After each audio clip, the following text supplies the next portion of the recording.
1857 की क्रांति जो भारत का पहला स्वतंत्रता संग्राम कहलाता है और इसका नेतृत्व करने वाले थे मुगल बादशाह बहादुर शाह जफर, जो हिंदुस्तान के अंतिम बादशाह के रूप में भी जाने जाते हैं। बहादुर शाह जफर ये एक बहुत ही बड़े देशभक्त थे और ये बात उनकी शायरियों में भी झलकती है।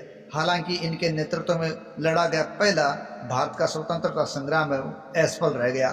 इसके पीछे एक मूल कारण ये भी था कि ये वृद्धावस्था को प्राप्त हो चुके थे और काफ़ी बुजुर्ग स्थिति में थे, इसलिए क्रांति का ढंग से नेतृत्व नहीं कर पाए। लेकिन ये थे बड़े देशभक्त। जब क्रांति के दौरान इनको जब हुमायूं के मकबरे में मेजर हडसन पकड़ने पहुंचा, तब बहादुर शाह जफर अपने बेटों पोतों के साथ वहाँ छुपा हुआ था। तब मेजर हडसन ने कुछ ऐसी बात बहादुर शाह जफर को कही थी कि वो एक देशभक्ति की बड़ी लाइन बनी थी, क्योंकि मेजर हडसन है वो उर्दू का थोड़ा ज्ञान रखते थे। तो उन्होंने बहादुर शाह जफर से कहा, दमदमे में दम नहीं है, खैर मांगो जान की, ए जफर पर ठंडी हुई अब तेज हिंदुस्तान की। लेकिन बहादुर शाह जफर मातृभूमि से प्रेम करने वाले शख्स थे। उन्होंने हडसन की बात का जवाब इस प्रकार दिया, गाजियों में बू रहेगी जब तलक ईमान की, तख्ते लंदन तक चलेगी तेग हिंदुस्तान की। इस प्रकार का जवाब उन्होंने हडसन को दिया था।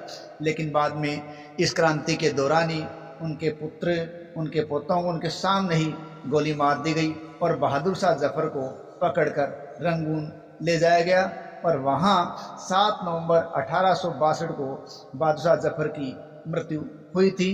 कैद में ही उनकी मृत्यु हुई।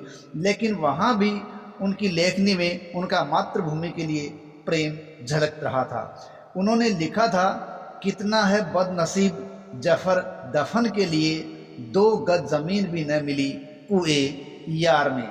इतना ही नहीं, इनकी पंक्तियाँ देशभक्ति से पूरी तरीके से ओतप्रोत है और अपनी माटी के लिए उनकी दिली मोहब्बत हर जगह उनकी शायरियों में झलकती है। जब उनको दिल्ली के लाल किले से निकाला गया तो छोड़ते वक्त भी उन्होंने बड़े मार्मिक शब्दों में अपनी मातृभूमि के प्रेम को बताया था। उन्होंने लिखा था, दरो दीवार को बड़ी हसरत से नज़र करते हैं, खुश रहो अहले वतन हम तो सफ़र करते हैं। इस प्रकार बहादुर शाह जफर एक बड़े देशभक्त थे जिनकी शायरियों में देशभक्ति झलक रही है।